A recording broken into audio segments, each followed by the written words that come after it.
This is Teen Quest Live, where we create online conversations about youth culture, parenting, and issues facing youth workers in today's world. Our host, Mark Witt, has served as a pastor and youth pastor in multiple churches, and he's the founder and director of Teen Quest, a youth ministry that creates peak experiences for youth groups and teenagers through camping, events, missions, and evangelism. Welcome to Teen Quest Live. Thank you. Today, more youth groups are taking advantage of going on short-term mission trips. There are opportunities around the world to groups to go and serve the Lord through all kinds of missions. I believe kids experiencing missions firsthand will give them a real burden to pray, to give, and maybe someday become a career missionary. There are great places to take kids on short-term missions, and there are some not-so-good places to take kids. Today I have some fellow youth pastors to help us find best places for short-term mission trips. I have Mike Bailey from Capital Baptist in Washington, D.C., and Alan Myers from the Community Christian Fellowship in Carlisle, Pennsylvania. Good having you guys with us today. Great to be here. And I want, first of all, tell me, Mike, a little bit about your church and about you. Well, I've been here at Capital Baptist for about 4 years, and we are in the D.C. metro area, so we're very fast-paced, busy lifestyle here, and we run a youth group. We actually meet 3 different times a week on Sunday mornings, Sunday nights, and Fridays is our main youth group time.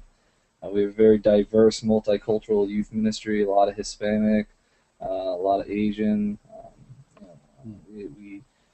We really do reach out to about 20 local high schools in the area. We have about a 10-mile radius where we really hit our main core, and then we stretch out even a little bit farther. So we have a lot of people and a lot of opportunity. Awesome. Alan Myers from the Community Church Fellowship in Carlisle, Pennsylvania. You're a little bit north of Somerset, Pennsylvania, where we are. Tell us about your church and about your ministry. Yeah, the church is found in kind of a rural area, a little bit opposite of what Mike's church is, where it's located. But we're a suburb of Harrisburg, Pennsylvania, so we tend to get more kind of the city. It's a good mix, as there's a city kind of folk, and then you have your country folks. And I've been here about 2.5 years. We do a pretty simple youth ministry.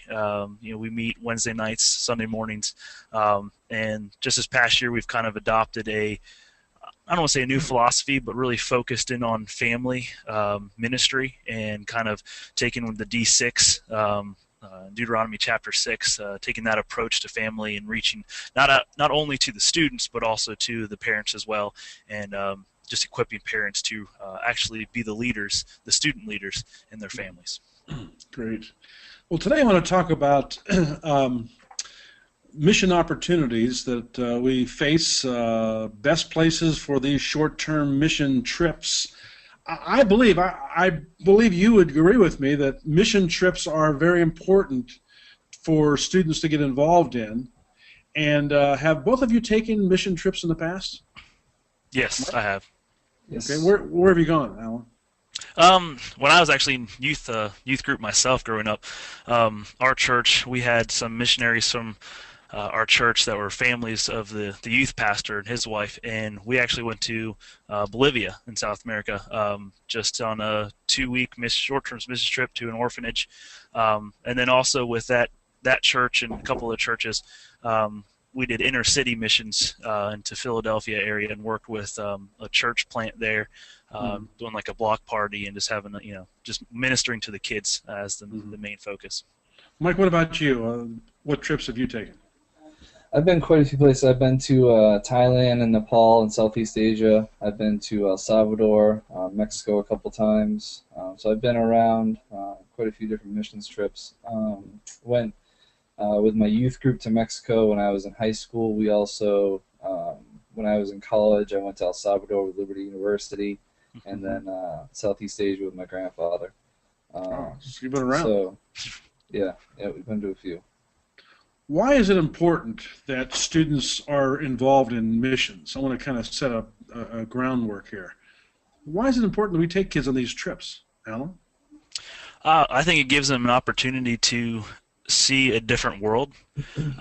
They are so focused in their schools and in their circles of friends that sometimes they become, I want to say, apathetic about reaching out past those groups. They get so comfortable, and when you kind of take them out of their element, it exposes them to just a different way of doing things, a different culture, a different mindset, and it just really opens up their eyes that, oh man, my world is a lot bigger than just this little bubble that I've been living in. Hmm. Mike, I'm sure through your experiences you have also seen what a mission opportunity can do for students. Could you tell us Yeah, I about that? mean, I think that everything Alan said is right on, and it also helps the students to kind of uh, just focus and understand the blessings that they have. I mean, I think when you head to a place like El Salvador, where the kids don't they don't really have a whole lot. Um, it's hard for them to leave there not understanding Hmm. how good they have it, and appreciate a little bit better the blessings that they have. And also it just it's gets them outside of their comfort zone. Alan mentioned that bubble that we have, and a lot of us don't like to get outside that bubble, and teenagers are like that. They don't want to expand outside of their friends. Hmm. So when we put them in almost an uncomfortable situation, it really does help, to stretch them and grow them, and really gives them an opportunity just to see something that otherwise they wouldn't be able to see here. What's your criteria in picking a mission opportunity? What do you look for? What are you trying to accomplish, or what kind of an organization are you trying to go after, or a place you want to go after? Well, for us, we try and stay with the missions groups that we support here at Capitol.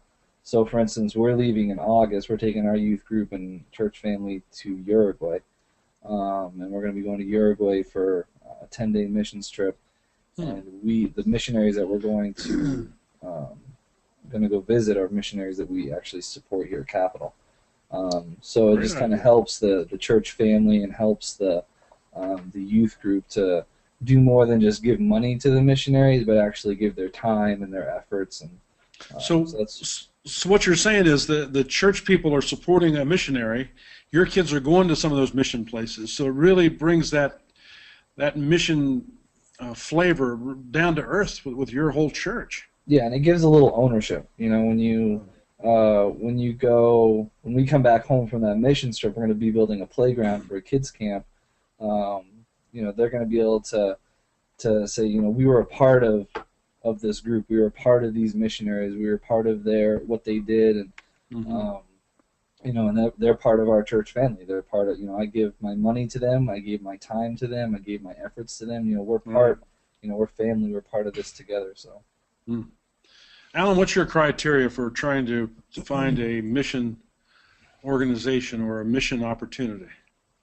Well, kind of like what Mike said, I like the idea of going to the missionaries that you already support, or the mission organizations that you That's a already support. great idea.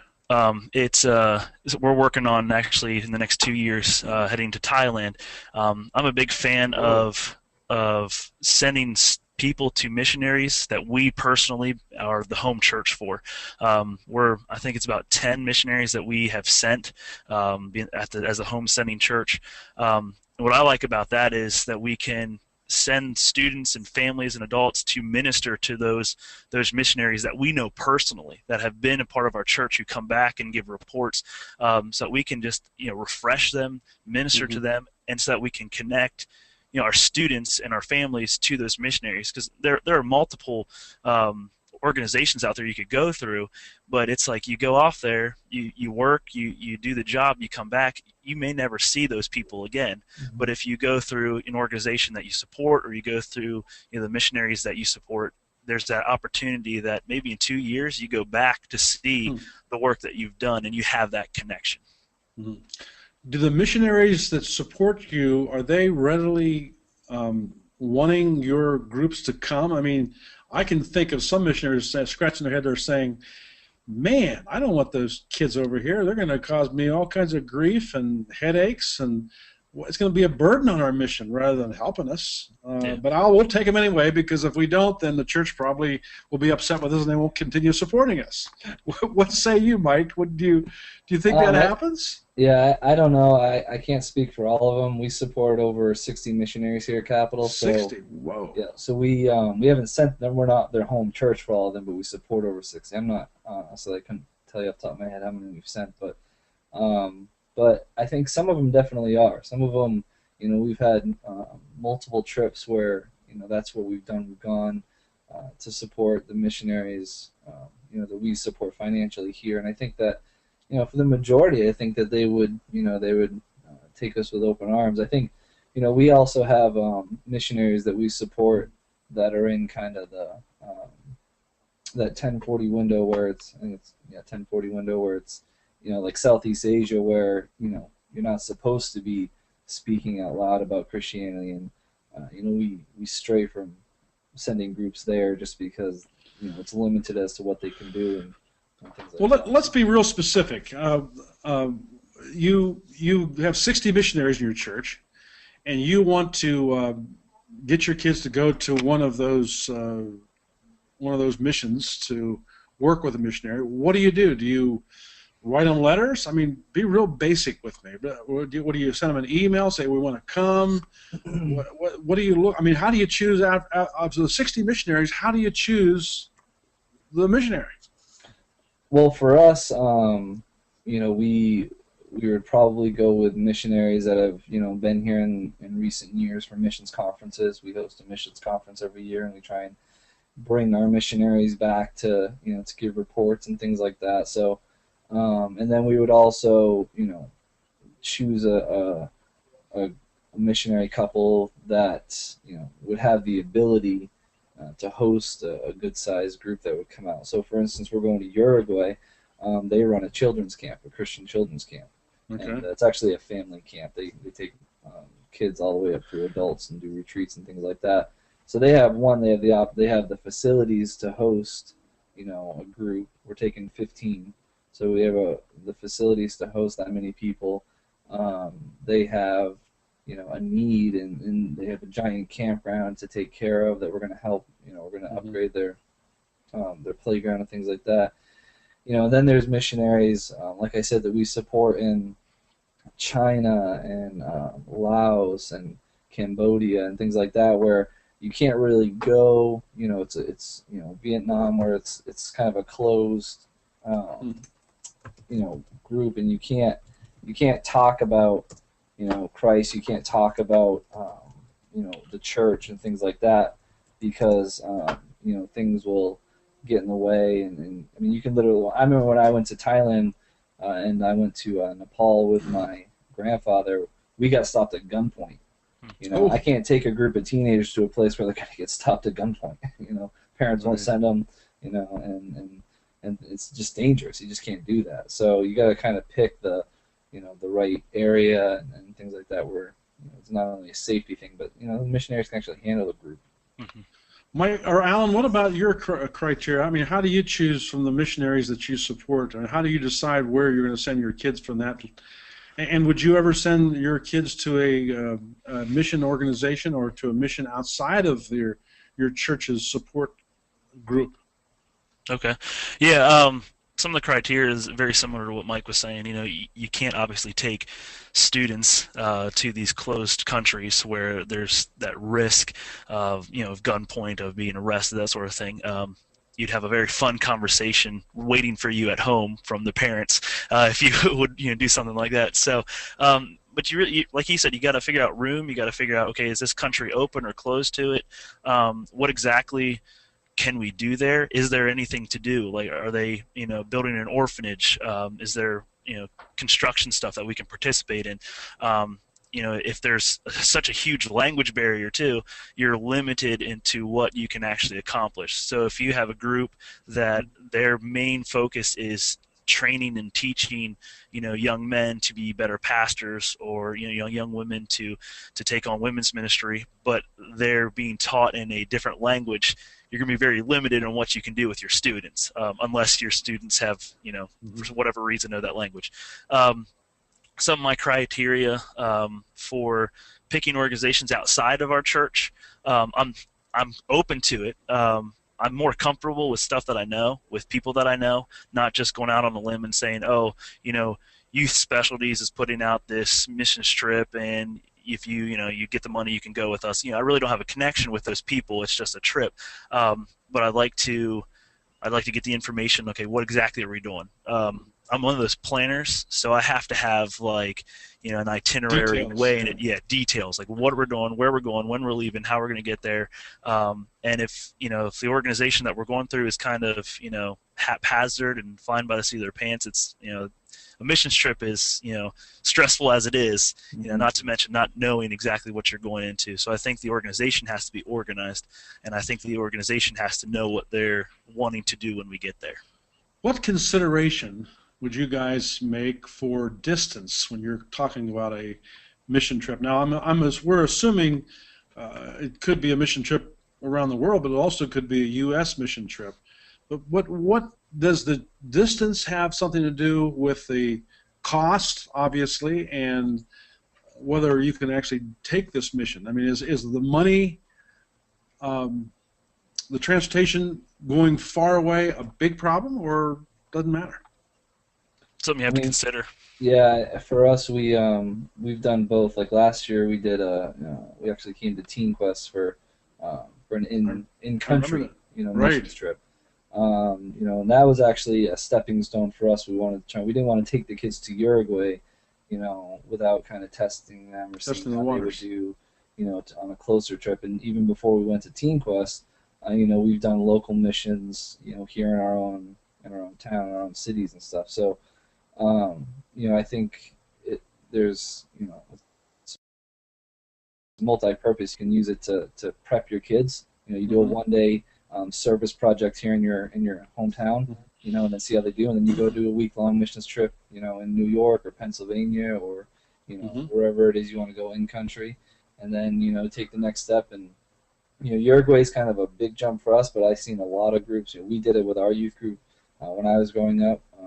The next place we went was Mexico. We went on a missions trip to Mexico, and and then eventually you just keep, you can expand it. You got to kind of see how the kids are going to do. You don't want to take a kid that's going to cause you trouble on the one day, that you're in your own town. You don't want to take them all the way to Mexico and then find out you got to deal with them for 10 days. So I think there's a lot of different things you can as far as distance goes. I know at Teen Quest, we've worked a lot with an organization called YWAM, and they have, I don't know if you've heard of that or not, but they're the largest, as far as I know, they're the largest youth mission organization in the world. They have places all over the world where they work with students, and great opportunities with YWAM. Real quickly, let's brainstorm maybe a youth pastor right now is watching us, and they're interested in taking a mission trip, away from the U.S. Give us some idea of places they can go, and then let's talk about maybe some organizations, maybe some missionaries that you guys support that they could be in touch with. What are some countries that you'd recommend? Mike, Alan, what about you? Just from past experience, going to Bolivia, I know that's a very spiritually dark area. Not necessarily that you have to fear for your life, but that it's just there are people that are lost there, and that they need help. And is it a good first experience outside the U.S.? Sure. For myself, it was. I can only speak, personally. I think I was in 10th grade when we went, and it was a huge eye-opener. You're dealing with people who, they don't even have clean drinking water. We're not allowed to drink their water because it has the bacteria in it that could completely, mess us up. What organization did you go with? Actually, that was through my youth pastor's. It was his sister. So we had a connection with that missionary. So we went on our own. We completely planned out the fundraising, getting stuff together, raising support, passports, that sort of thing. We did that all kind of on our own with the youth pastor's guidance and the youth leaders' help with that. So it was kind of by ourselves. I know of some short-term missionaries that would support through, like ABWE. International Mission Board, those big names, they have things that you can go through as well. I would recommend obviously someone that you're familiar with, not just some random organization.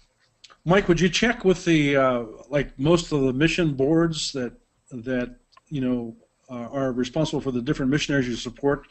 Do most of those have mission opportunities for students to go to now? I've never gone through my grandparents are missionaries, so I've been able. I have an avenue there where if I don't, if we can't go through their board, then they can direct us to someone that we can. I think what Alan said about knowing who you're going to go with is really important. I think that you need to have some type of personal connection with who you're going with. Our youth group, it was the same idea. Our youth pastor knew the missionary that we were going to stay with in Mexico. So I think that's really important. I think especially nowadays, there's a lot of missions boards that are under public scrutiny. And there's a lot of parents that are scared to send their kids out of the country. So I think if you can add to their confidence with saying, I know this guy, I know this person, I have a relationship with them, I can vouch for who they are, type of thing, then it just gives a little bit more opportunity for other kids to come and for just parents to feel a little bit safer. So awesome. Well, gentlemen, I really appreciate your time with us today. We're as we ask the last question, I want you to address youth pastors right now that may be watching, and they've never done a mission trip, maybe anywhere, and I want you to be as specific as you can. Help me. I'm a youth pastor, and I really want to take my kids on a mission experience. Where do I go? What do I do? What are the steps that I take? How do I make it happen? Can I start with Alan? Okay.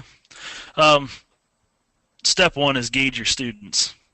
See where they're at, both spiritually and maturity. If they can't handle, like Mike said, in your community, in the area, maybe in a here in the U.S. kind of missions trip, then you may not be able to take them out of the country. So really gauge your students, really understand where they're at spiritually and maturity-wise, and then if you have that connection in your church, maybe a missionary or your senior pastor or the missions board in your church, ask them, talk with them, begin a conversation on, where can we go? We have a heart to go, experience the world, experience missions, to show kids how to minister to people, how to share their faith. Where can we go? Get feedback from senior pastor, mission board, missionaries in your church. Former missionaries in your church are a huge asset because they have these connections that as a youth pastor you don't. And then when you sit down to figure out exactly where you need to go, I think one of the most important things you need to do is pray about it. You don't want to go where God's not leading you to go, and maybe He's got a specific purpose and plan for the short-term mission trip. So pray about it. Consider the benefits. Consider the hazards. What's going to be difficult, what's going to be overcome, what's going to be easier. So just figure out those things, and then when you're ready to go for it, start planning it out. I'm kind of a proponent of planning at least 2 years out for a missions trip, just because of all the details. So really get organized. That makes parents feel more comfortable when you can say, this is exactly what we're going to do. Mike, what do you want to add to that? Yeah, I think everything Alan said is spot on. I would also add in there patience. Be patient with it. Don't try and rush a trip. For us, we haven't been planning. See, Alan's more organized than me. I wouldn't be able to do 2 years in advance. I can't even get 6 months ahead on my schedule. But as far as planning to go on a long-term mission trip, we've been at this for about 3 years. Like I told you before, we did an in-community, community-driven one-day missions thing, and then the next year we stepped it up and we went to Team Quest and we did an out-of-state week-long missions trip, and now this next year, we're going big and we're going all overseas. I would also add in there, you gotta if you're not organized as a youth pastor, some of us aren't, get someone that is. I have one of the ladies that's going on our trip to Uruguay. she's my right hand. She's the admin. You've got to have organization. I mean, you're talking passports, immunizations. You got to have permission slips. You got to have documents signed by both parents, and I mean, there's just a pile of stuff you have to do to take these kids out of country.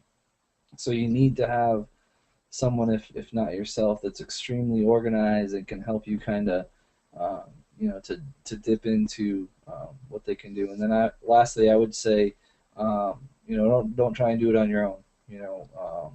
Reach out to someone that's done it before. This is a great forum to use. Get advice from people who have done it. Don't just try and jump into it and think that you're going to have everything covered. Ask questions. Talk to people that have traveled before. Search around, do whatever you can to try and get as much help and advice as you can when you're planning a trip. It's a fun trip, but if you're leading this, you're responsible for everyone that's going underneath you, and that's a lot of pressure. So you want to be prepared, you want to be organized. So just don't be stupid about it. Get out there and get some friends. So. Amen. Mike Bailey, Alan Myers, so glad to have you today. You guys are on the front lines, battling with kids, working with kids. Keep it up, and don't ever give up. God bless you, and thank you for coming on our show today. Thank you very much. Hey, thanks for joining us today on Teen Quest Live with Mark Witt. The discussion is just starting. You can visit our website and leave your comments and thoughts about this topic. Find us online at teenquest.org. That's teenquest.org. And we'll see you next time on Teen Quest Live.